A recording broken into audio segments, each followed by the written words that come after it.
welcome back to a new episode of Relocate to Happiness podcast. Today we're going to have a conversation about happiness and spirituality. My guest, Eva Simin, is a former law student and fashion designer at the Row in New York City. Today, she has her own company that she founded, a successful one, and is focused on healing stones and handmade jewelry. Today, we're going to have a conversation about happiness, life, high performance, happiness and AI. You can do this. It's a game. This was just the first question. Sorry. Never thought I'd say that. No. You know what? Why? I'm just thinking about the avocado, meat, food, potato. Like being very focused. And I'm running, not ready, in underwear. Oh, will she come in her lingerie? Like You have to schedule sex. Put it like that. All we need is love. Relocate to happiness. Eva, welcome. We made it, huh? Yeah, finally. I'm so happy to have you here, and I'm super excited because this is like the first episode that I'm doing for the new season in the studio. Love it. I'm So- excited to be here. I'm also more excited, you know, like after you were like in New York, Sicily, Paris, right? LA, Frankfurt, where else? And I guess that's it for this year. for this year. Well, So- I'm going to India at the end of the year, so more places to come. Wow, I can't wait to hear all about all these places and all the amazing work you're doing. And we're going to talk also about the way you're inspiring people and, of course, you know, happiness. At the end of the day, this is why we're here for, right? Absolutely. Yeah. Yep. So I have like a million questions. I always prepare a million questions and then I don't ask my guests, you know. So I ask like other stuff so just, you know, feel free, feel relaxed, just... This is like a talk. We're going to forget about the cameras. We're going to forget about the microphones and all the team here. All right. Good start. Good start. Yeah. Tell me a bit about, of course, about your journey. How did you get to this point of, you know, from fashion design to healing jewelries? It's not common sense. Yeah, well, it is if you know the story. So actually, much longer before I was thinking about what I'm even going to study and what a journey will be in my life, I spent time with the sister of my grandparents, like both of them, Iranian and German part. And both of those grand aunts, they were totally into crystals and healing stones. So whenever I visited them, either in Iran, in Mashhad, or in Bad Homburg in Germany, it was all about stones always. Mm-hmm. And I love this magic and I love this preciousness and just the fascination and the colors. And I lost like time and space around me. So this is actually really where the journey started. So me being, 3 years old. And then my mom always tells me the story, you know, your actual first because when becoming a fashion designer or a lawyer, my first path, you need to do so many internships. But she always tells me, you know, your first internship was at the jewelry shop when you were 5 years old, because we went there. I wanted to get an amethyst necklace. I heard it's good for different things. And then you asked the lady if you could help her, and then she sort of hired you, and you were going there every Sunday morning at 10 and spent the whole day there. Sort of. But in the end, I produced, let's say, I made or created a flower bouquet with little pearls. So it was totally cool. We still have that flower bouquet, and I'm very proud of it. Maybe I'm gonna relaunch anytime soon. That would be cool. So when other kids were like in the sand, you know, playing with the toys and everything. Yeah, that was not my thing. I wasn't interested. You were in a flow, you know, like in a shop, like in a jewelry shop. Totally, yeah. So totally not like a classical childhood. Right, like tell me more about the... You know, when in school, for instance, I always had like a little bag with all my tools with me. And then I remember when we went to Yeah, the school trips when they had all these trips scheduled and we were going to do a cooking class and learn how to do this and this. And I was just sitting there in the breaks, creating some bracelets that I was really excited for. And then I remember there were always a bunch of kids around me in a circle. I'm like, listen, wow. So I was already kind of hosting workshops. Without knowing and without charging. Knowing. Oh, wow. And it was really important always for me that everyone had the same amount of, presence there, that I didn't spend time too much with one kid than the other, and still that everyone would have the same understanding of what we were doing. So I'm like, actually, all of those skills, mindfulness, teaching, what I'm also doing, nowadays. I'm also teaching at a university for fashion design still. And also I think for my future life when I will be a mom and having kids, you just need to understand what's my role here, what's the role of my husband, what's the role of these kids, and how can we manage a life here together. But the question was, what about my journey career-wise, right? Oh, yeah, also that, yeah. So then the, let's say, very theoretical part of me wanted to study law to have this ability to help people and especially children. And then I ended up, I studied law for 5 years. Then I went to Paris for 6 months for an Erasmus. And then I met a jewelry designer there. I was friends with a lot of people from the music scene. Lana Del Rey just got launched from friends of mine. What else? There was the Colette shop in Saint-Honoré, which was a big thing. And we went out and celebrated life. Yeah. Nina Ricci just dropped out her first song in this shop, and we were like, oh my God, I think this is what's up. And I sensed some vintage vibes around me. It was just really, long COVID. I'm sorry. So, we had magical moments there by the age of 23, and then I went back, still being in the law studies, but I understood that there's so much more in the world. And growing up in Frankfurt and the city, which is really, all about financial success, law and order, and I mean the European Central Bank is there. So it wasn't really I knew, like, if you want to be successful, you can become a doctor, as everyone knows in Persian families. It's always like you can become a doctor, you can become a lawyer, or if you want to be really crazy, you can go for architecture. Oh, wow. Listen, it's not only in the Persian families, it's also in the Romanian families. Okay. I come from a communist country, so imagine, like, this is... Right. But luckily, my mom is a doctor, my dad was an engineer. Okay. So it was the perfect profile, when the teacher would ask me at school, so I would say that. But I really want to, sorry to interrupt you, but I really want to go for, before we move forward with the question about happiness, I really want to talk a bit about your family and growing up in this multicultural family, and how did it inspire you, and how did it inspire your journey, actually?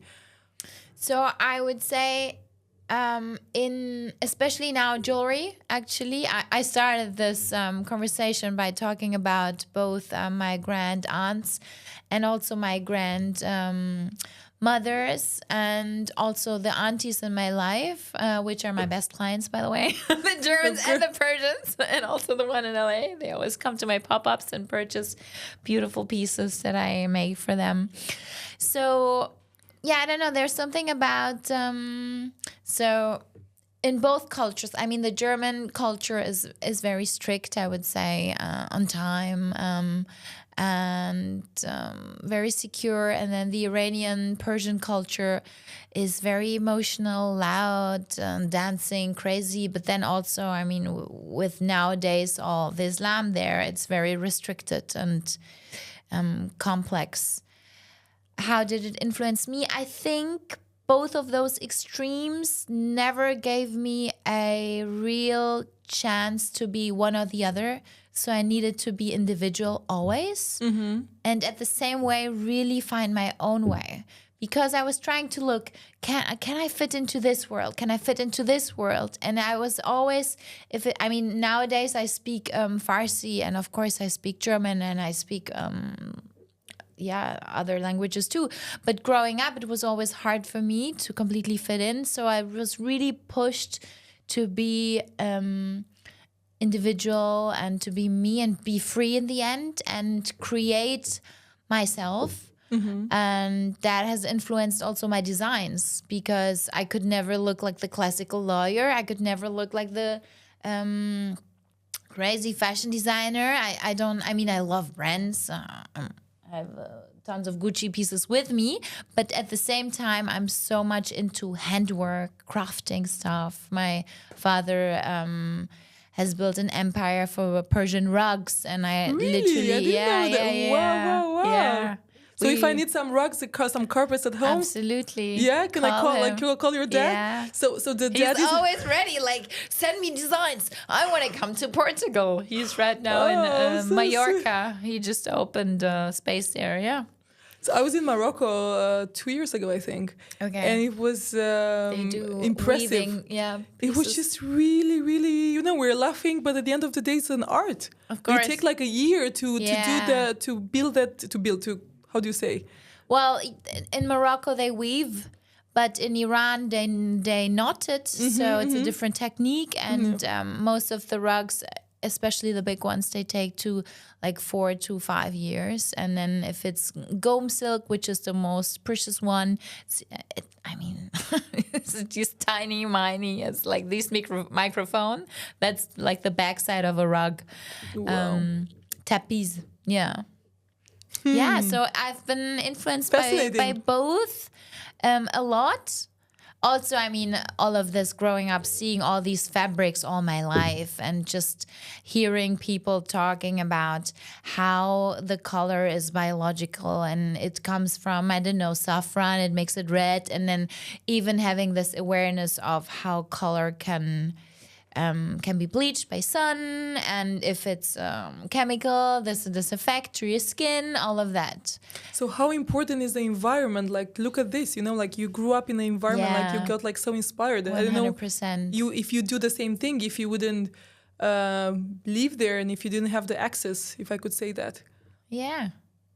Well, I lived also on my time in New York. I was influenced by I used to work in Soho, and Greenwich Village was where the company was, but then all my weekends I just spent in Brooklyn, and I wanted to see the roughest people and the roughest environment, because I'm like, well, New York is big, there's not only this fashion shiny universe here, but also all of those subcultures around, a lot of African influences, even though they don't identify themselves anymore, only like African American, and also Indians. Tons of cultures together. And then fabric stores where I would spend all my days and nights, like just finding the coolest fabrics. And I was always very inspired by homeware, so like furniture fabrics, and then take them and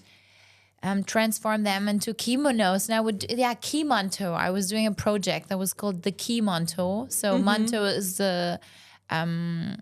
the robe that you have to wear to cover yourself in Iran, and I cut a piece off at the shoulder. So I'm like, that's their kind of, and actually the sides were also open. You cut everything. I cut everyone. You look like a bathing suit. No. But underneath, of course, in Iran, you can't walk. Well, nowadays, actually, I was in Tehran 1.5 years ago, and I went to the Tehran Bazaar to get some gold. And I saw women there with no shawl, nothing. Wow. They were, I'm like, wow. But you me, go, girl. I looked like a crazy holy Fatima, like completely. I'm like, okay, no, I don't want to be in jail. But Wow. they were just out and about, wildness, shopping jewelry, expanding their life, being on Instagram. I'm like, you go for it. I go home. Yeah, of course. I don't want to be stressful. in jail, but yeah. Definitely, But, that's so yeah. scary. Yeah. But yeah, that's another topic. That's another long topic that I would love to talk about. Let's do it another time for sure. Yeah. The next episode? Yeah. What are you doing next week? Working. I'm launching my autumn collection actually this week, and then I'll be here for sure. For talking about the new collection, I wanted to go like chronologically, if we can. Yes, Tell me a let's do bit about New York and about the fashion industry Yes. and the challenges and everything. I always tell this story recently where, well, in fashion industry, it's very fast-paced industry. And I went out for a walk every lunch. So I packed my lunch every day. I literally had no money to afford a lunch there. So I don't know. I just grabbed something to eat, and then I would plan 30 minutes of a walk every lunchtime. And I was quite the only person who left the company during the day. Everyone else was, of course, busy. I get their work done, me too. But I also thought it's important for me to, get my steps. And then I found this crystal shop there. Still working in the luxury high fashion industry. And the only thing that I could afford was a jade turtle. And I'm like, this is perfect for me because it's reminding me to take the right steps, the small steps, sort of longevity, before knowing what longevity was. But I had this feeling that I need a reminder, a physical reminder on my hand that is also beautiful. Shows me to calm down. So how did you get to first of all, I think, how did you get to the fashion industry first of all, and then how did you decide to leave and move to healing? So how did I get into the fashion industry was everyone else knew it all my life, but I thought I needed to become the lawyer. And then I have been with my ex-fiance in Italy. He was Italian 10 years ago. And we spent a summer there, and then I said the whole time, okay, now only this summer I'm going to have a good time here. And then I'll go back. I'm going to prepare for the second exam, completely serious, cut everything that I love, And then the summer was over. In October, he asked me, but hey, the whole summer you were, all you thought about was drawing, because I'm also an illustrator. I don't know if you know. I'm going to show you my art. You were drawing, you were hanging out with the nonnies, like all the grandmas, crocheting. You were out in the woods, studying the leaves, like totally into nature. Are you sure you want to go back to law? Like, why do you think you're doing this? Is it for you? Is it to serve the world? What do you really want? And then he told me, is there a school? Can you try out what you want? And then while preparing for the exam, I was doing a course for 3 months where I learned all the skills. And I'm like, oh, actually, I have a chance. And then, the relationship ended, but I went for fashion design, studied fashion design then in Hamburg. And from there, I applied all over the world. And then I got my first internship at the Row in New York. And I'm like, oh my God, I think I can make it. Yeah, if they give me this chance, then I think I can give myself also a chance. And then after that, I went to Copenhagen to work for by Malene Buwa, an amazing women's wear brand in Copenhagen. And then the pandemic hit. So I'm like, okay, so my next move, I always wanted to go to LA. I wanted to go back to the States. And I was already in a headhunting project with a nice American company. Mm-hmm. And then I found myself being taking the last plane back to Frankfurt The airports before they closed the airport. Yeah. It was. Oh my God! It's April just like in a 2nd, different and I'm like, era, oh my right? God, Like it was closed up. I remember I was traveling with gloves, and I'm like, oh my God, am I dying now or tomorrow? And we all were like so stressed out, right? it was crazy. And then I was home, and then there was a huge demand for face masks, so COVID masks, and everyone asked me if I could do them, and I still had fabrics from the row. And then I'm like, okay, so if I'm gonna do this product that I was zero interested in producing, I'm gonna do it right. So I locked all the doors for 3 days, just working on a project. And then I had a massive success with this face mask. And then I founded Eva Simin, the company, which was clearly just my names, the German and the Persian one. And I had a huge success. I produced 10,000 pieces within 6 months, and yeah. So were you sad when COVID started? Like No, I was actually really happy because I felt like I'm rushing. I'm again now found myself in a fashion industry without even doing fashion, just like boring masks. But I made them very cool and a lot of color complexity. And it was nice because I had this atelier in Frankfurt where everyone was allowed to visit me by wearing masks, of course, and buying my masks. wow. And So not a boring moment in during the pandemic. the opposite, honestly. I mean, I had a team of 6 people working for me full time, and I was working, 120 hours. So not at all a boring time. But I could feel that I was missing purpose. And yeah, I remember I had this conversation with a good friend of mine, a yoga teacher in Frankfurt, Estefania Lopez, and she was sitting there and we were talking the whole time about purpose. And I'm like, wait, what is she talking about? I always had a sense for spirituality, but I'm like, oh, okay, so I'm actually allowed to ask this for myself or ask about what is my purpose. And yeah, I was always very into jewelry, and even back in fashion school, I remember the decan told me, but you know that you're very good at what you do, but also look at the jewelry part, because you have it always like really well all prepared. When I did a collection, I always did headpieces, rings, necklaces, obviously, and yeah, and then one came to the other, and I started, I don't know how to say, but it was like a crochet technique with pearls, stones that I made a bag of. So I started making these bags with stones.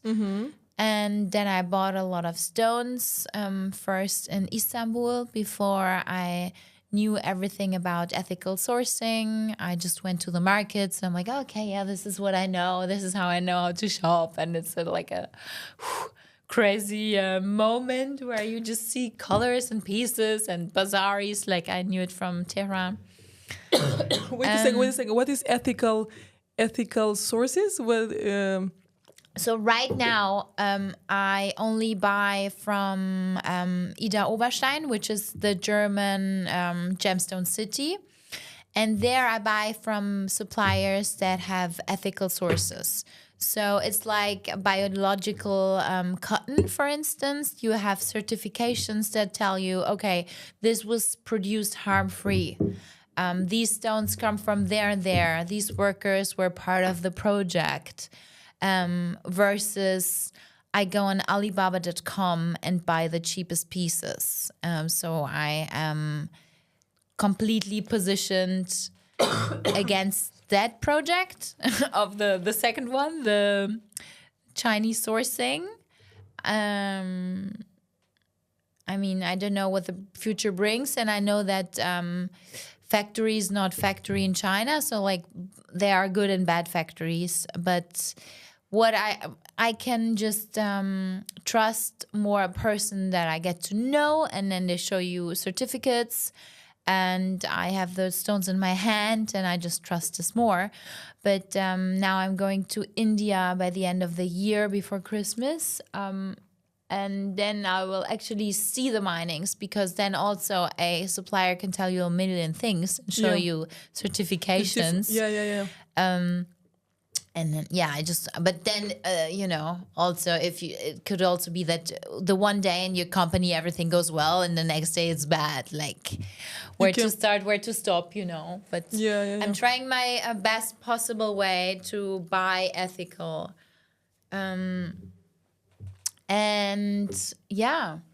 So wait a second.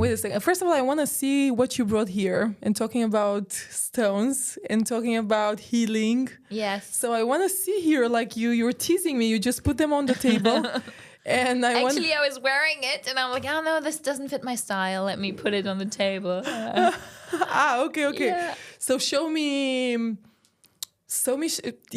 the story of the stones, and how did you get this idea with the healing stones? So healing stones, like I explained, really was found in my early life ages, I would say. And then I was developing this bag before COVID, I was doing it. But then I had my first job in Copenhagen. And then I just, after the masks experience, I had the stones lying there, and I'm like, oh, let's see. I'm really interested in this, and I have a very strong trend feeling. Mm-hmm. Also teaching trends in this university in Wiesbaden, and I could feel that the world is finally ready. Like before COVID, I showed even the pieces to the stores, and I'm like, healing stones, who cares about this? Mm-hmm. Even in Germany, Heilsteine, Edelsteine is like, this is from grandmas, and it's really not interesting. And so I could feel 2021, I started showing it to stores. And in 2022, everyone was like, okay, what is it about? Let's talk about spirituality. We are ready. Who are you? So you think that people are like more open-minded after the pandemic, or like more like open to ideas, or do you think that the spirituality is like on a different level now? Well, what my feeling about the correlation with COVID is that everyone had a, let's say, challenging time and was forced to be with themselves and couldn't be distracted so much. Mm-hmm. And I think a lot of people had a really horrible time, big drinking. I mean, so almost like, a lot of depression happened.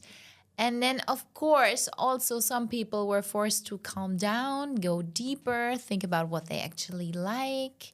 To slow down, absolutely. And then that was also in fashion. Like everyone talked about a revolution.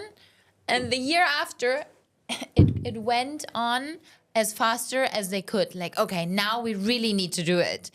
And I'm like, okay, but I don't want to go back into this industry. I want to stay in actually, I had the opposite, right? Like COVID was for me the best-selling year ever.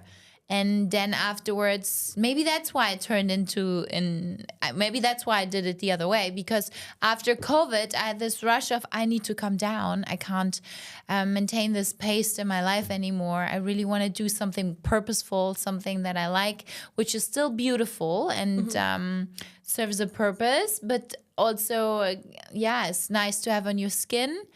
And I didn't want to produce textiles that you throw away after some years. I think that's something that I learned from COVID for sure, because we were just so limited in our wardrobe because there was nothing to go to. So I'm like, pajamas and sweatpants and exactly, and really high quality, because you had it on your skin all the time.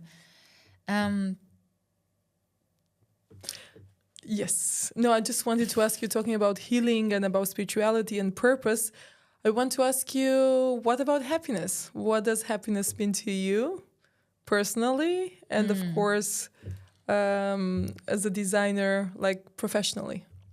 First of all, I have some happiness or some pieces on today that stand for happiness.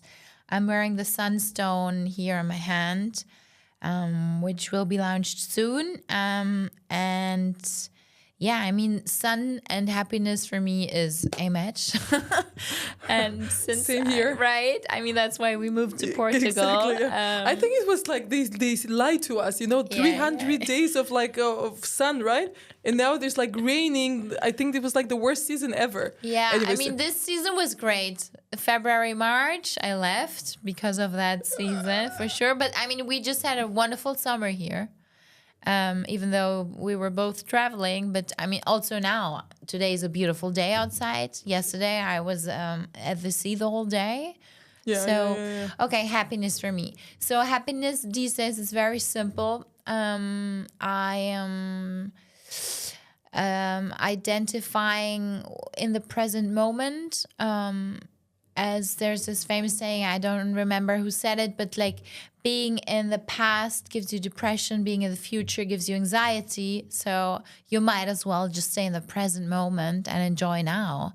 So that for me is real enjoyment, to being able to be here and now, and accepting, the outside and inside also. Like if I feel, of course I experience stress sometimes, and then I'm sitting down. I'm like, okay, what's up with you? What do you need right now? How can I help you?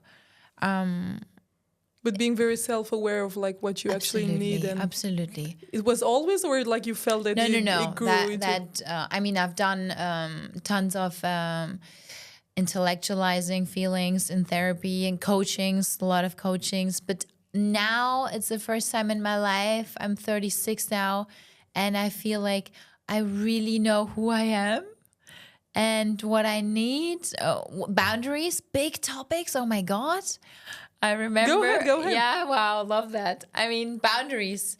I remember I got asked this question 2 years ago when I was in LA, and I was having weekly coaching sessions with my coach who was here in Lisbon by that time. Now she's in Norway.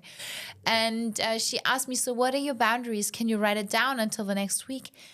I didn't know what to write down. I'm like, wait, but what is it? What is a boundary even? And what is it for me? And then I was scared because I was thinking, wait, but if I'm telling this person a stop, then maybe they don't like me anymore. And then I'm lonely. And then I experienced like, oh, wait, no, I can't say no because then I'll be alone. Mm-hmm. I'm like, wait, so what does it mean for you to be alone? I really enjoy spending time with me, honestly, nowadays. And I thought back in the days when people tell me these are crazy, these creeps that like to be alone. I'm more like a people person. I'm an extrovert and all of these labels. Honestly, I'm also an introvert. I'm also a weirdo. I'm also whatever the fuck. So, excuse my French. And, I just don't limit myself anymore with these labels. So I would say that's definitely happiness and joy for me. And for like from the work point of view? Work point of view also, like having a balanced daily life, nice projects, a lot of purpose, and always not like overworking. I mean, I do, people call me a workaholic, and I work a lot, that's true, Saturdays and Sundays as well. But at the same time, I get up at 5 and I do pranayama for 10 minutes. Then I go to the swimming pool. And I'm like, yeah, actually, I love my life. I like that.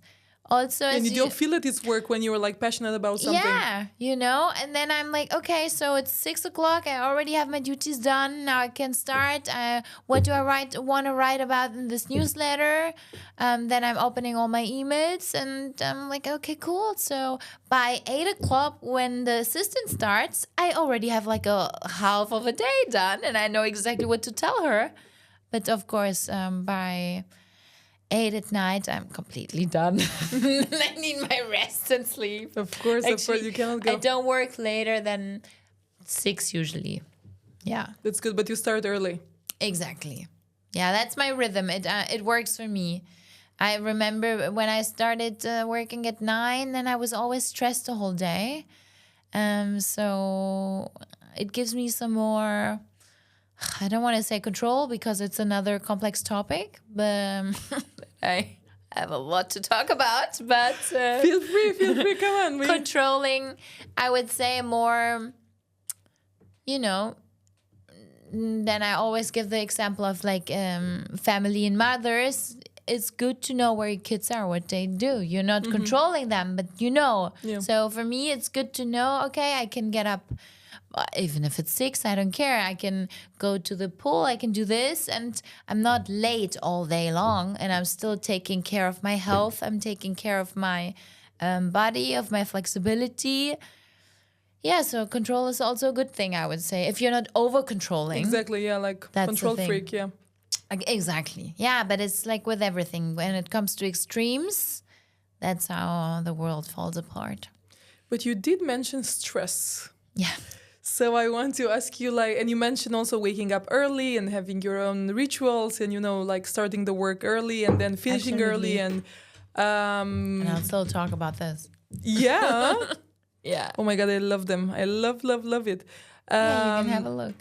I will have a look and then I won't look at you anymore. I will just That's be all like, right. Oh my God, I love it. So I wanted to ask you about rituals, like everyday rituals and how you go through your day and what do you do? Just gorgeous. What do you do? Thank you.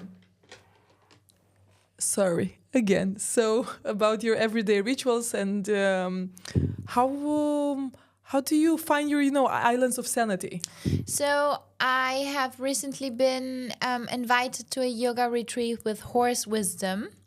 And then my dear yoga teacher was doing pranayama with us every day. Are you familiar with the breathing techniques? Yeah. Okay. So now I start my day with these breathing techniques. And it's really, calming, redirecting your thoughts and sort of emptying. Before the last 2 years, I was meditating every day to a spoken meditation.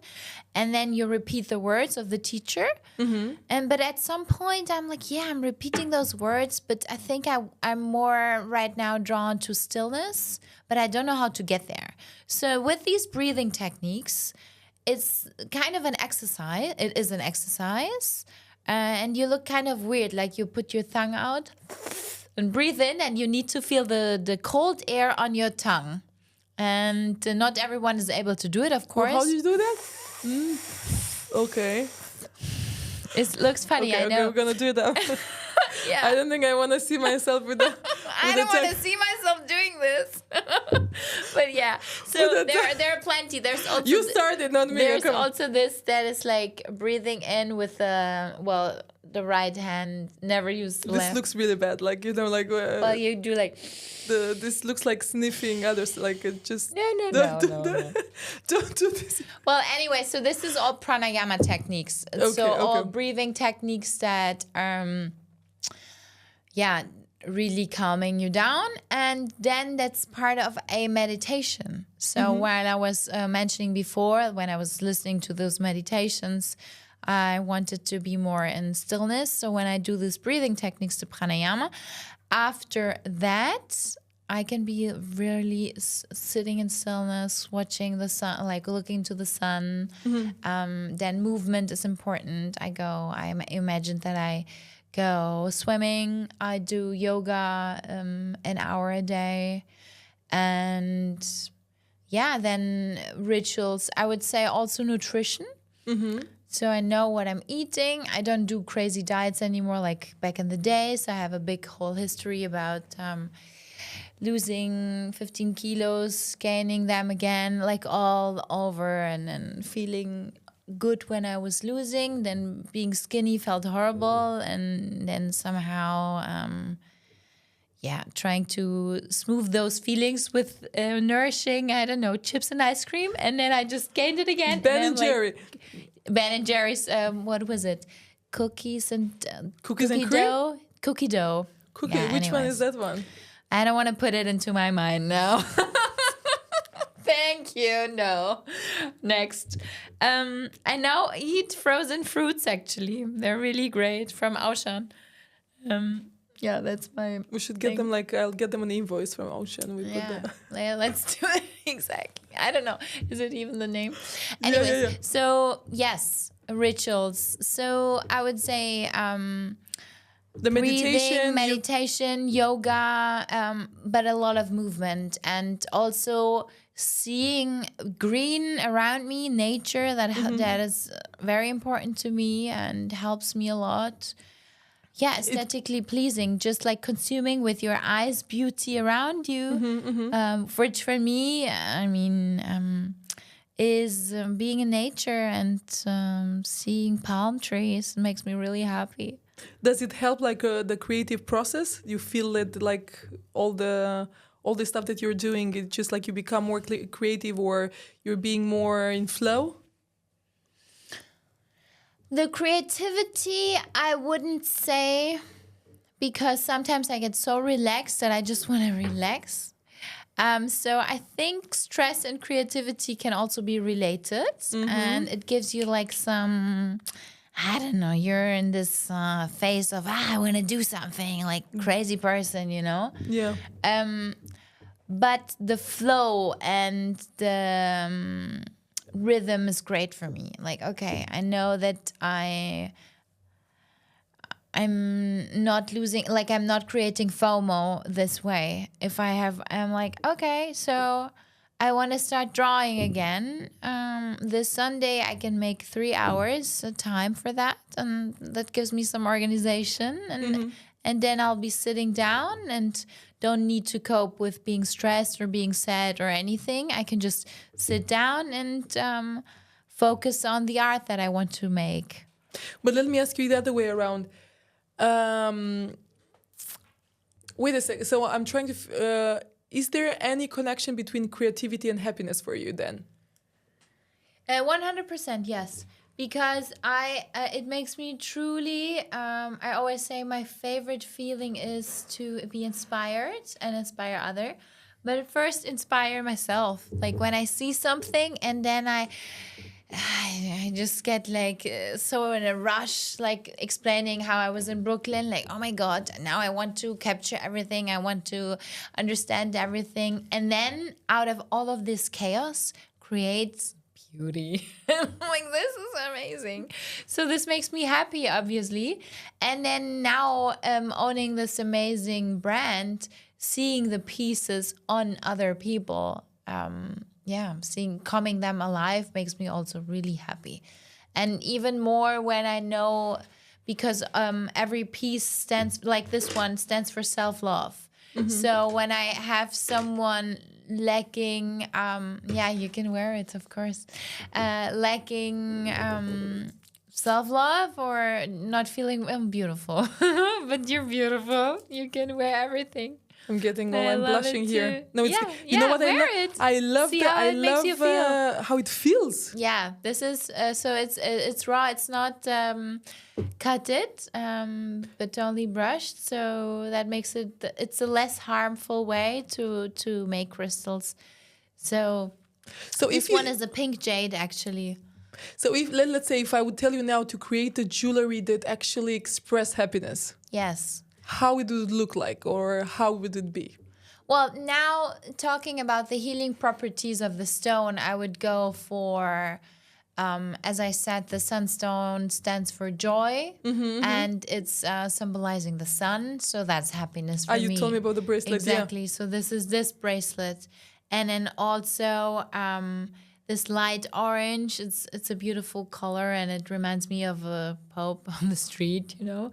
And then here the bracelet stands for self-love. Happiness is also loving yourself, right?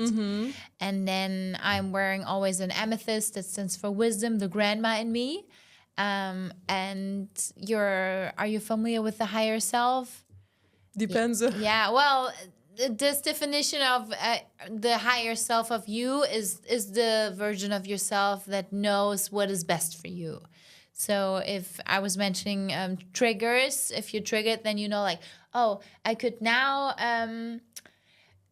react impulsive. I could now go to the fridge and have a snack. I could call someone and ask for advice. Or that's your higher self talking to you, I could take a walk. I could meditate. I could do something that is actually serving me. Or for me right now, when I'm triggered, I create. Because I know that's the only thing that's really talking to myself, bringing me joy back. Yeah.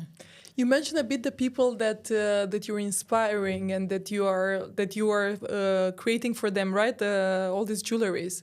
Right. And I want to ask you, do you have any, like, not crazy stories, but any stories, like transformational stories about the people that they are wearing the healing jewelries, or anything that you would like to share about? I mean, there are tons of stories, inspiring stories that people literally coming to my pop-ups, and then they can book like a session with me, like a 15-minute session where we talk about rituals and what they're needing in their life and what they want to be reminded of. And they text me weeks after, months after, now years after, and telling me this, I really love this Stop Overthinking necklace. And whenever I see it, or I see a picture of me, or I see myself in the mirror or whatever, I remind myself to stop overthinking. But then when you want to hear the most specific one, in the first store in Frankfurt, it's a beautiful store, concept store that has always purchased my masks. And then second home, so it's actually your second home. She has beautiful carpets and jewelry, and fashion pieces. And I was sitting in a coffee shop next door, and then a woman came to me and said hello, and I'm like, who's this woman? And then I saw she was wearing yellow crystal and yellow quartz. And I was like, oh, she's wearing a necklace of mine. And this was 2 years ago, so I wasn't that known yet for this project. And then she had a baby on her arm. We looked at each other, and I said, do you know what the stones stand for? And she said, I have no idea. What is it for? But I know why I bought it. And then she told me the intention, and I had tears in my eyes because the stones stand for self-forgiveness, and she lost her child. And then, so the one side was for forgiveness, and the other side was for starting all over and bringing joy into your life. It was white and yellow, a little contrast. And then she was there with her new child. Touching. And then she was like, well, every day I went through this healing journey, and I had this reminder with me, and I went then in this store and I bought myself this necklace, and somehow it gave me good feeling. And now I'm getting goosebumps as we speak. And I was thinking, if I built something for humanity, for just a person that first of all, someone is able to verbalize this trauma, right? How amazing that she has this freedom. You have a little fashion piece, like an accessory, and she was not like a person on the street who tells you her whole life, right? She was very reserved, like having a coffee in a nice coffee shop with her child playing, and then she sees me, and it was finally like, boom, there she is, you know? Wow. And then she tells me the story, and I'm like, wow, this is very touching. So I'm really happy that you even had no idea because you bought it in a fashion shop. But it's for forgiveness and starting, and also inviting joy into your life. So touching and so inspiring. Yeah, beautiful. And now I have tons of stories like this. Really? And also for myself, like I really choose the jewelry and the colors. Color psychology is also always a big thing, depending on how I feel and what I want to transport to the world, without always being communication. And just, showing colors, showing stones, and being with me. Beautiful. Thank you. So one last question. Yes. I want to ask you, who are you creating for? Who are these people that are looking for your healing jewelries? So as I mentioned right now, it's a person, it could be everyone always. My let's say ideal target customer is not only a woman, definitely also a man, especially in LA. The most customers were males. It is for a person that understands fashion, that understands high quality. Our clasps are handmade in Italy, and I designed them. And they're gold plated 3 times with 3 micron, also in Germany. So it's someone that understands quality, who is aware of also ethical design, production, sustainability that goes into food, that goes into a whole lifestyle. Someone who's open for spirituality, for sure. They don't need to believe that the stones are going to change their lives, for sure not. But a little playful reminder and like a little openness to some magical things, or just the school of thoughts. I would say that's the person, and the person can live all over the world like we all do. In this mobile world, in a city, in a country house, it really doesn't matter. Yeah. I get it. Wow. Thank you so much for being here, for sharing everything. And I have a feeling that we just started, like that we should talk more. Totally. And it just like, it went too fast. Yeah. Thank you for inviting me. Thank you for coming. And you're inspirational soul yourself. I always love seeing you around. It really always makes me happy. So thank you so much. So talking of happiness, you make me happy, girl. Oh, thank you so much. Yeah, thank you too. Relocate to happiness.